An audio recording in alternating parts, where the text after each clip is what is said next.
Anubis, le gardien des âmes.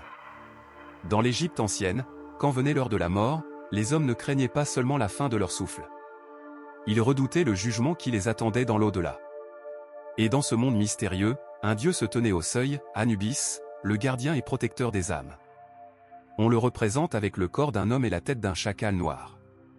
Ce choix n'était pas anodin, dans les déserts et les nécropoles, les chacals rôdaient autour des tombeaux. Les Égyptiens y virent un signe, un dieu devait veiller sur les morts, les protéger des profanateurs et les guider dans l'obscurité. Anubis avait plusieurs rôles sacrés. C'était lui qui présidait au rituel de momification. On disait qu'il enveloppait les corps dans les bandelettes, leur permettant de traverser le temps sans se corrompre. Chaque tombe scellée devenait un passage vers l'éternité, sous son regard vigilant.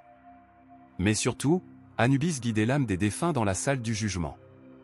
Là, le cœur du mort était placé sur une balance, face à la plume de Ma, symbole de vérité et de justice.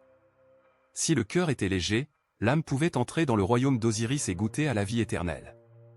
Mais si le cœur était lourd de mensonges et de fautes, il était dévoré par Ami, la dévoreuse. Anubis n'était pas un dieu cruel.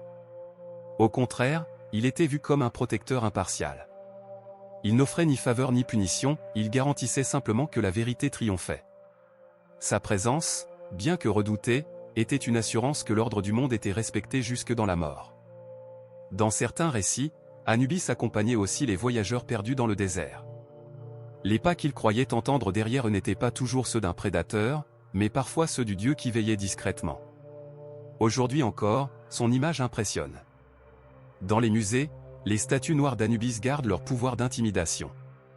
Mais derrière leur austérité se cache un message profond, la mort n'est pas une fin, mais un passage.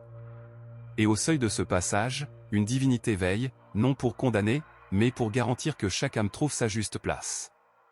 Ainsi, le culte d'Anubis rappelle aux vivants une vérité universelle, nos actes pèsent, et au moment ultime, ils seront mesurés. C'est une invitation à vivre avec droiture, afin que, le jour venu, notre cœur soit aussi léger qu'une plume.